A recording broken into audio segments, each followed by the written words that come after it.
Students, ये HMT का 10th video है। इसमें देखिए हम लोग देखेंगे कि जो फैराडे का लॉ होता है कंडक्शन के लिए QX = -KA dt by dx, ये जो लॉ होता है ये कहीं ना कहीं से डिराइव किया जाता होगा। ठीक, तो इस लॉ को डिराइव करने के लिए जब बना होगा तो इसके डेरिवेशन के लिए, इसको डिराइव करने के लिए कुछ एजम्पशन माने गए थे। कुछ चीजें क्या की गई थी, मानी गई थी, अज्यूम की गई थी। ठीक, वो चीज माना गया था, तब ये कंडक्शन के लिए जो लॉ है उसके लिए जो फॉर्मूला है वो आपका डिराइव होके आया था। एग्जाम में क्या होता है कि आपको ये लॉ भी पूछ सकता है, कंडक्शन का लॉ, इस फॉर्मूले के बेस पे क्वेश्चन न्यूमेरिकल भी पूछ सकता है, या छोटे कम मार्क्स के क्वेश्चन में आपसे ये भी पूछ सकता है कि इस लॉ के लिए, फैराडे के लॉ के लिए क्या क्या एजम्पशन थे, क्या क्या चीजें अज्यूम की गई थी। वो चीजें अज्यूम ना की गई होती तो ये फॉर्मूला आपका आ नहीं पाएगा, या ऐसे कह सकते हैं तब ये वैलिड नहीं होगा, इनवैलिड हो जाएगा। उस एजम्पशन से थोड़ा भी आप चेंज होते हैं तो। ठीक, एजम्पशन क्या था? पहला एजम्पशन माना गया था फैराडे के लॉ को डिराइव करते समय, conduction of heat takes place under steady state condition. Conduction क्या है आपका? एक मोड है हीट ट्रांसफर होने का। तो जो कंडक्शन मोड से हीट एक्सचेंज होगा या हीट फ्लो होगा वो क्या होगा आपका, कैसे होगा? स्टेडी स्टेट कंडीशन में। स्टेडी का मतलब क्या होता है? एक समान। एक समान का मतलब क्या होता है कि डिस्टेंस के रिस्पेक्ट में उसमें कोई चेंज नहीं आएगा। वापस मैं कहना चाहूंगा, डिस्टेंस के रिस्पेक्ट में उसमें कोई चेंज नहीं आएगा। सपोज कीजिए, एक एग्जांपल देता हूं कि एक पाइप है अपने पास, एक पाइप है और उससे क्या किया जाएगा है, पानी को फ्लो कराया जाएगा, पानी को बहाया जाएगा। ये उसका 1 जो है इनलेट है और 2 क्या है आपका आउटलेट है। तो सपोज कीजिए यहां पे 1 इनलेट पे जो पानी का अमाउंट फ्लो हुआ वो हुआ 5 लीटर। कितना हुआ? 5 लीटर। लीटर क्या है? वॉल्यूम की यूनिट है। ठीक, 2 पे जो आउटलेट है वहां से भी जो पानी निकला उसका भी जो वॉल्यूम है वो क्या है? 5 लीटर। इस कंडीशन में आप कह सकते हैं कि पानी का जो फ्लो है इनलेट से आउटलेट वो किस कंडीशन में है? स्टेडी स्टेट कंडीशन में है, एक समान है। मतलब कि भाई यहाँ पे इसका कुछ डिस्टेंस है, इस पाइप की लंबाई मान लीजिए आप 100 मीटर का है, इस पाइप की लंबाई मान लीजिए 100 मीटर का है, लेकिन 100 मीटर लंबा पाइप होने के बाद भी पानी के फ्लो में कोई चेंज हुआ नहीं हुआ। इनलेट पे भी 5 लीटर का पानी था, आउटलेट पे भी 5 लीटर का पानी था। ठीक है, बीच में आपको 20 मीटर भी मिलेगा, 40 भी मिलेगा, 60 भी मिलेगा, उस सभी जगह पे सेम अमाउंट का पानी फ्लो हुआ, तो वो आपका क्या हो जाएगा? Steady state condition. Steady state condition मतलब आपका डिस्टेंस के रिस्पेक्ट में कोई चेंज उसमें नहीं होगा। ठीक, टाइम भी देख लीजिए आप, ये चीज सेकेंड ईयर में फ्लूइड मैकेनिक्स में पढ़े भी होंगे। एक फ्लूइड मैकेनिक्स में पढ़े होंगे, एक क्या होता है स्टेडी फ्लो, स्टेडी फ्लो होता था, यूनिफॉर्म फ्लो होता था। ये सब कॉन्सेप्ट आप जानते होंगे। नहीं जानते हैं तो मैं यहाँ पे बता दे रहा हूँ। स्टेडी का मतलब क्या होता है? एक समान।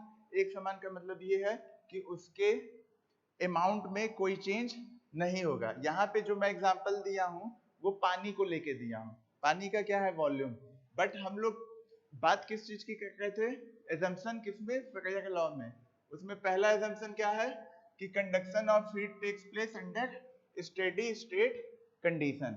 ठीक, अब इससे पानी वाला चीज समझ में आ गया, तो हीट वाला चीज भी समझ में आ जाएगा। नहीं आएगा तो देखिए क्या होगा।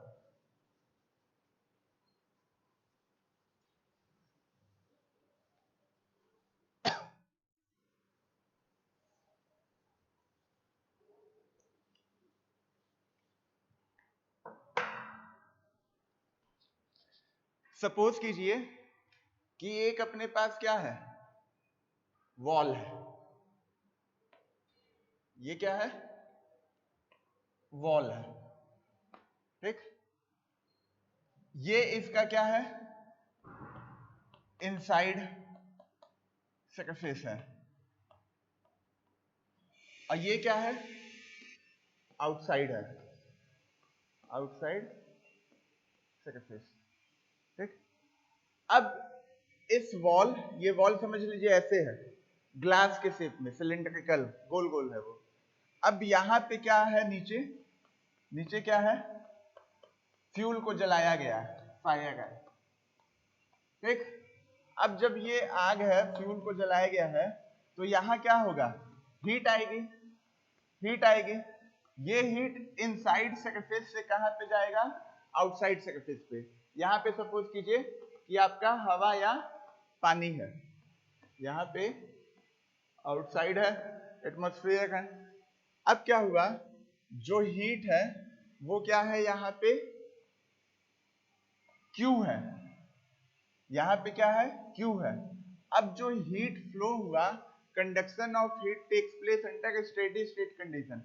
इसका मतलब क्या हुआ कि यहां से जो हीट फ्लो हुआ वो यहां तक जाने में, जब यहां से भी निकलेगा तो कितना अमाउंट हीट का निकलेगा? Q का। ठीक, जो हीट है वो जितना इनलेट पे था या जितना इनसाइड सरफेस पे था, उतना ही क्या होगा? आपका आउटसाइड सरफेस पे हो जाएगा। स्टेडी स्टेट कंडीशन में मतलब कोई चेंज नहीं होगा with respect to distance, with respect to time.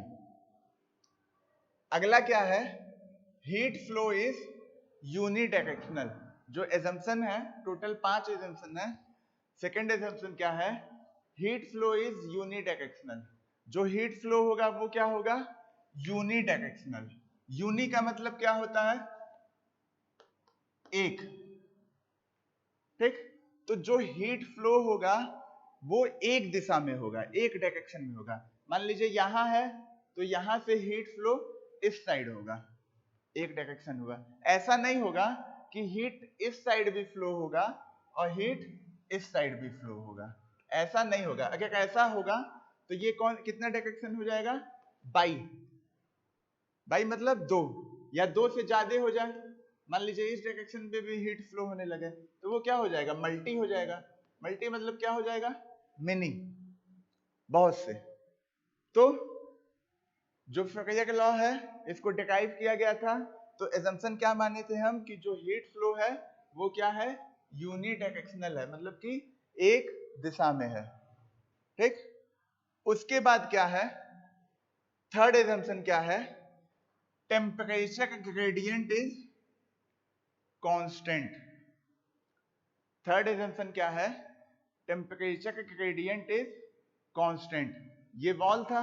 अब देखिए इसको समझने में आपको दिक्कत होगी ज्यादा, फिर से मिटा दीजिए, मिटा के वापस समझिए अगला पॉइंट।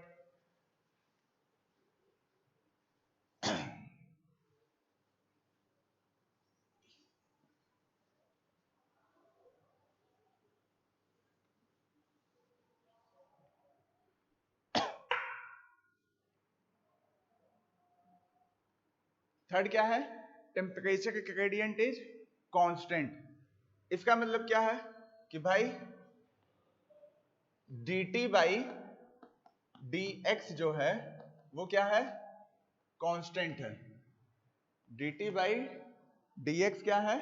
कांस्टेंट है। कहने का मतलब क्या है कि उसके चेंज इन टेम्परेचर, टेम्परेचर में जो चेंज होगा और डिस्टेंस में जो चेंज होगा, उन दोनों का जो रेशियो होगा वो क्या होगा, कांस्टेंट होगा, वो कहीं पे बदलेगा नहीं, चेंज नहीं होगा। कहने का मतलब ये मान लीजिए इनसाइड है, इनसाइड सरफेस है, ये आपका क्या है, आउटसाइड है, आउटसाइड सरफेस है, ये क्या है, वॉल है।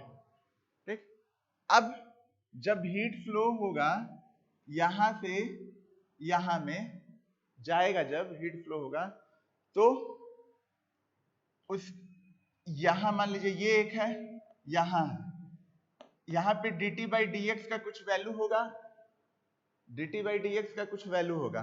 ठीक भाई, चेंज इन टेम्परेचर मान लीजिए, चेंज इन टेम्परेचर हो गया 5 और change in distance dx, dt मान लीजिए दिया हुआ है 5 और dx दिया हुआ है 10, तो यहाँ पे dt बाई डी एक्स इस पॉइंट पे लेंगे तो dt बाई डी एक्स की वैल्यू क्या हो जाएगी, 5 बाई 10 इक्वल टू 1 बाई 2।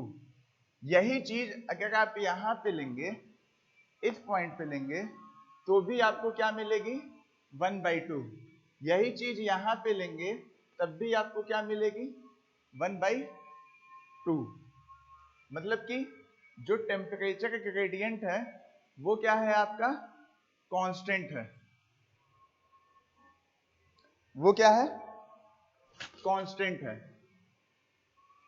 तो थर्ड पॉइंट समझ में आया, थर्ड पॉइंट समझ में आया कि dt बाई डी एक्स जो टेम्परेचर चेंज है with respect to distance change, वो क्या होगा, कांस्टेंट होगा। भाई यहाँ पे भी dt बाई डी एक्स का रेशियो सेम होगा, यहाँ पे भी सब रेशियो जो होगा वो सेम होगा। ठीक, पहला था conduction of heat takes place under steady state condition, heat flow is unidirectional, temperature gradient is constant. ठीक, इसी में आगे क्या दिया है, टेम्परेचर प्रोफाइल इज लीनियर। जो टेम्परेचर का प्रोफाइल होगा वो क्या होगा, कैसा होगा, लीनियर। अगर थोड़ा बहुत भी आप मैथ जानते होंगे, थोड़ा बहुत भी मैथ जानते होंगे और जानते ही होंगे, डेफिनेटली जानते होंगे, थर्ड ईयर में पहुंचे हैं तो मैथ्स पढ़ के ही पहुंचे हुए हैं, 11th-12th में भी मैथ्स पढ़ के आए हैं, यहाँ पे भी फर्स्ट ईयर में मैथ्स पढ़े हुए हैं। तो टेम्परेचर का प्रोफाइल है वो क्या है, लीनियर है। इसका क्या मतलब हुआ कि मान लीजिए यहाँ पे टेम्परेचर था 80 डिग्री सेल्सियस और यहाँ पे था 60, तो क्या हुआ, 80 से 60 हुआ, घटा, ठीक, घटा, लेकिन किस वे में घटा है, कैसे घटा है, लीनियरली। मतलब उसमें जो घटाव होगा वो क्या होगा, एक समान होगा, थोड़ा थोड़ा थोड़ा थोड़ा थोड़ा ऐसे चेंज होगा, ऐसे नहीं चेंज होगा। हो सकता है भाई टेम्परेचर के घटने का यहाँ 80 है, यहाँ 60 डिग्री सेल्सियस है, हो सकता है कि 80 से पहले आ जाए 40 पे, फिर चला जाए आपका 70 पे, 80 से 40 पे आ जाए, फिर चला जाए 70 पे, फिर यहाँ आते आते क्या हो जाए, 60 हो जाए। ठीक, तब भी क्या हुआ, ये आपका 80 से 60 आया, लेकिन जो ये प्रोफाइल हुआ ये क्या लीनियर प्रोफाइल हुआ आपका, नहीं हुआ, लीनियर नहीं हुआ, ये आपका पैराबोला हाइपरबोला वो प्रोफाइल हो जाएगा। ठीक, तो इसमें क्या दिया है, टेम्परेचर का प्रोफाइल इज लीनियर। जो फरेयर लॉ ऑफ हीट कंडक्शन को डिराइव किया गया था तो उसमें एक एजम्पशन ये भी था कि जो टेम्परेचर का प्रोफाइल है वो क्या है, लीनियर है। ठीक, मतलब कि ऐसे है, ये वॉल हो गया, इनसाइड सरफेस हो गया, आउटसाइड सरफेस हो गया। ठीक, यहाँ पे टेम्परेचर हो गया T1, यहाँ पे टेम्परेचर हो गया T2। T1 की वैल्यू मान लीजिए, T1 की वैल्यू मान लीजिए 80 डिग्री सेल्सियस, T2 की वैल्यू मान लीजिए 60 डिग्री सेल्सियस दिया हुआ, अज्यूम किया। तो यहाँ से यहाँ जो टेम्परेचर घटेगा वो कैसे घटेगा, लीनियरली। ये जो प्रोफाइल है ये कैसा प्रोफाइल है आपका, लीनियर प्रोफाइल, इसको चाहिए तो वीडियो को पॉज कर लीजिए और इस चीज को बना लीजिए। वैसे ये सब चीज जो मैं लिखा हूं उसको भी चाहिए तो पॉज कीजिए और assumption जो जो है उसको अपने जो लेक्चर के नोट्स के लिए आपने नोटबुक बनाया हुआ है उसमें लिख लीजिए। ठीक, अब क्या है, चौथा assumption क्या माना गया था, there is no internal heat generation. जब फरेरिया के लॉ हम लोग निकाले थे, डिराइव किए थे, Q X equal to minus K D T by D X, जब ये चीज निकाले थे, डिराइव किए थे, तो उसमें हमने क्या एजम्पशन माना है, there is no internal heat generation, मतलब कि अंदर से, इंटरनल मतलब अंदरूनी, ठीक, हो सकता है अंदरूनी में ना पे छोटी हो, ये मैं नहीं जानता, मैं अंदरूनी क्या होगा, अंदर से क्या होगा, कोई भी हीट जनरेशन नहीं होगा, मतलब ऐसा नहीं है कि उसके अंदर यहाँ हीट ट्रांसफर भी हो रहा है और यहाँ पे कुछ ना कुछ हीट बन रहा है, ऐसा नहीं है। एक बार हीट किए, कुछ टेम्परेचर आया, 80 आया, 100 आया, कुछ हीट दे दिए, 100 जूल दे दिए, ठीक, तो उसके बाद उसको हीट नहीं किया जाएगा, छोड़ दिया जाएगा, अलग से कोई इंटरनल हीट जनरेशन नहीं है, उसके बाद से वो हीट लॉस करेगा। अब मान लीजिए क्या हो, ऐसे ना हो यहाँ हीट देते रहें तो यहाँ से हीट लॉस होगा, तो यहाँ भी कुछ हीट है तो उसके हिसाब से उतना तेजी से हीट लॉस नहीं होगा, क्योंकि कुछ ना कुछ उसको क्या किया जाएगा, हीट दिया जाएगा। ठीक, अब देखिए पांचवा क्या है, पांचवा पॉइंट क्या है,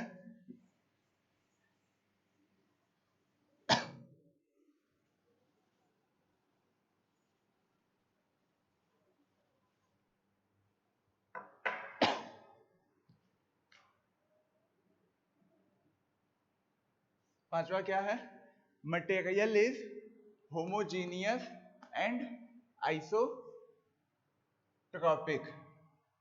मटेरियल आपका क्या है, होमोजीनियस है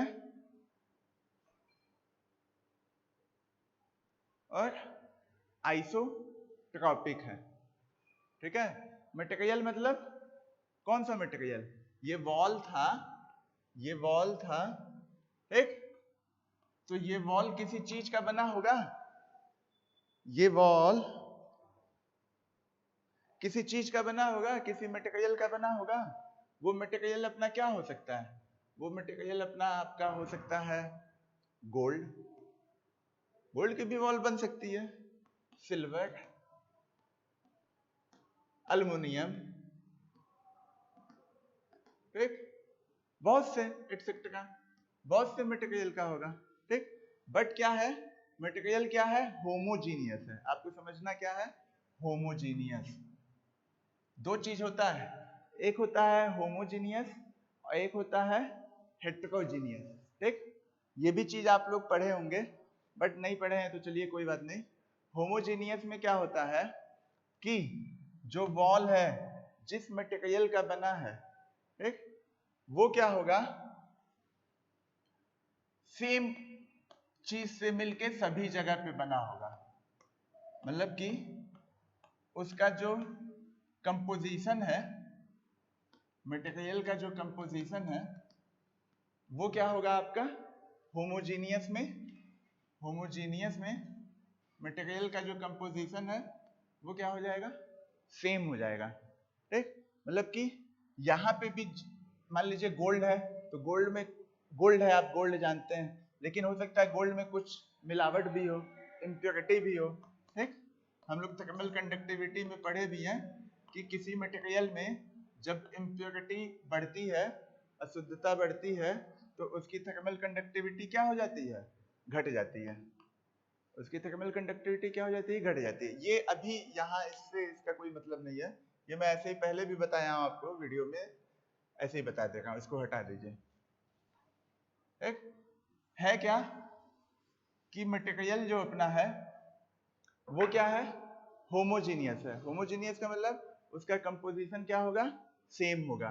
भाई ये जिस चीजों से बना हुआ है सभी जगह पे उसी चीजों से बना होगा।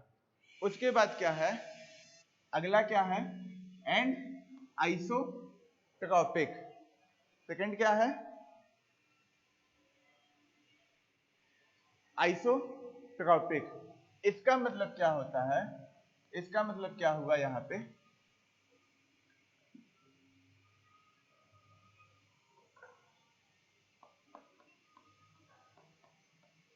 आइसोट्रॉपिक का मतलब क्या है कि जो K की वैल्यू है, ये सब चीज है क्या, मटेरियल। मटेरियल बोले तो उसका हम क्या देखेंगे, K बोले तो क्या देखेंगे, थर्मल कंडक्टिविटी।